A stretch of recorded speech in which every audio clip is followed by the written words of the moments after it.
Hi everyone, I'm Natasha Chen, filling in for Koi today. I'm so grateful to be back with all of you for another exciting day of CNN 10.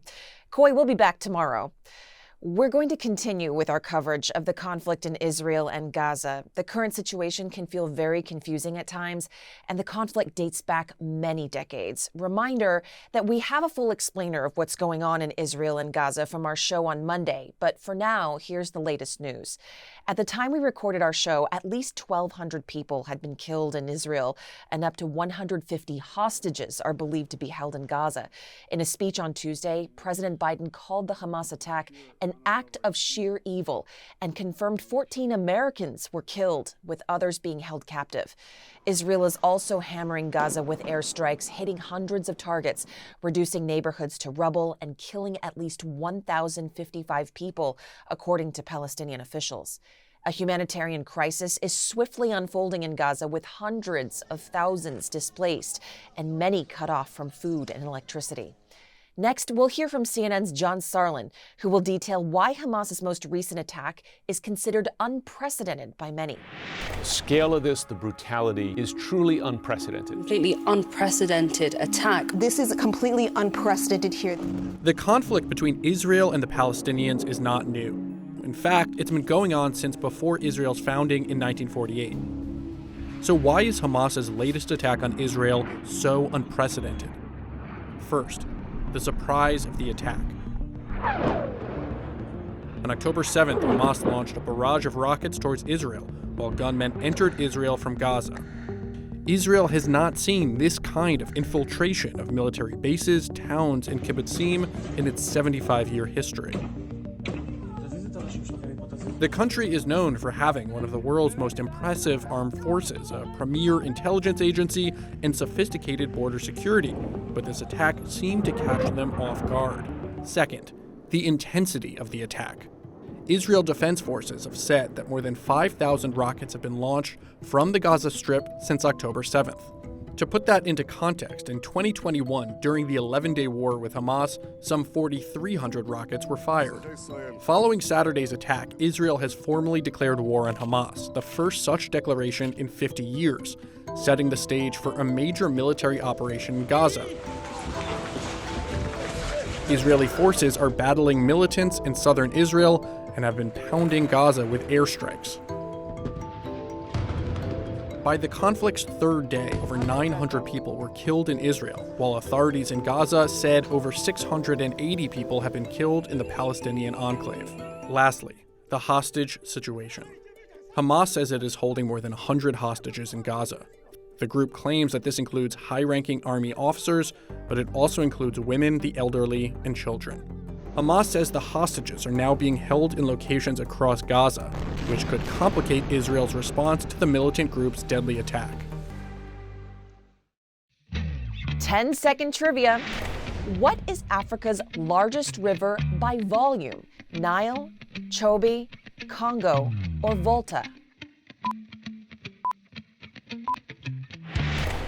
Though the Nile River is much longer, the Congo River holds Africa's record for amount of water flowing through it. The Kasai River in Angola is Africa's second largest river by volume and flows directly into the largest, which we just mentioned, the Congo, supplying tens of millions of people with fresh water. But until recent years, huge portions of it had never been documented by science. As part of Rolex's Perpetual Planet Initiative, explorer Steve Boyes has embarked on a series of expeditions to discover and protect these river systems and the wildlife that depends on them. The eastern portion of the Angolan Highlands water tower was previously known as the Terra do Fim do Mundo, the land at the end of the earth by the first Portuguese explorers. It was the farthest place from anywhere, and it is. All we have is satellite imagery to look at and try and prepare ourselves for what we're going to do that day. But we're the first people to document these river systems. And when I say document, we are establishing early 21st century river baselines, ecological and hydrological baselines. I'm Dr. Steve Boyes. I'm a National Geographic explorer and the project leader of the Great Spine of Africa series of expeditions. I've never wanted to be anything else other than an explorer and a conservationist. I gave up writing my master's dissertation, and for the next decade, my entire world was the Okavango Delta. I couldn't think of anything else. I never wanted to leave. So I went to all the universities in the States around the world to advocate for the Okavango Delta to become a World Heritage Site, UNESCO. And that happened, but within 3 months, we were in Angola. I kind of broken out of that, it has to become a UNESCO World Heritage Site, and we went up to the sources. We were the first group to do so. We were told by all of the top scientists, geologists, hydrologists, that these were seasonally flooded wetlands. And when we get there, we find an ancient, crystal clear, acidic source lake. We see that it's surrounded and sustained by peatlands. Now, none of this is known to science. We crossed the entire Okavango River basin, all the way into the Kalahari Desert, beyond the Okavango Delta, followed the water to its end, exploring this entire water tower structure. Now, a water tower in this context is not a wooden structure on top of a building in New York. It is a high altitude, forested watershed, high rainfall, with high water storage capacity due to peatlands. It's like a giant sponge. Now, that sponge is sustained by forests protecting water or creating rainfall, receiving rainfall, and flushing it down into the peatlands that hold that water for thousands of years. We've always wondered why Africa has the megafauna, why it has these great grand wildernesses, these great migrations. It's because of these water towers.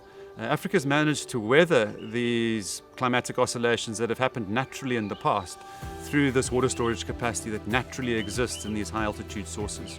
So these water towers are keystone to our future. They're unexplored, unsurveyed, scientifically misunderstood most of the time. And that is what we're urgently chasing after on the Great Spine of Africa series of expeditions. This starts with exploration, discovery, and science. We need to understand the flows of these rivers. We need to understand the importance of and nature of those sources. And then we work with local people who are already our guides through all of our expeditions to protect those landscapes into the future. This new center of endemism is emerging, a large-scale water tower that wasn't known, peatlands that weren't known, source lakes that weren't known, are being documented for the first time in the 21st century. This is early 21st century exploration in reality. Up next, we're talking squash. Not the vegetable, but the sport. The Los Angeles Olympic and Paralympic Committee is proposing to add 5 new sports in the 2028 Games, including baseball, softball, cricket, lacrosse, flag football, and squash. If approved, squash and flag football would make their Olympic debut. Now, flag football, you may know, is a non-contact version of American football, which replaces tackling with defensive players removing the flag of the ball carrier and has been growing in popularity over the years. The proposal to include these 5 sports into the 2028 Los Angeles Games will be reviewed by the Olympic Committee's Executive Board in Mumbai, India on October 16th. So a lot could change before the Olympics in the next 5 years. The last time the Olympics were held in the United States was in 2002 when Salt Lake City, Utah hosted the Winter Games. We'll keep you updated on all things Olympics headed into the 2024 and 2028 Games.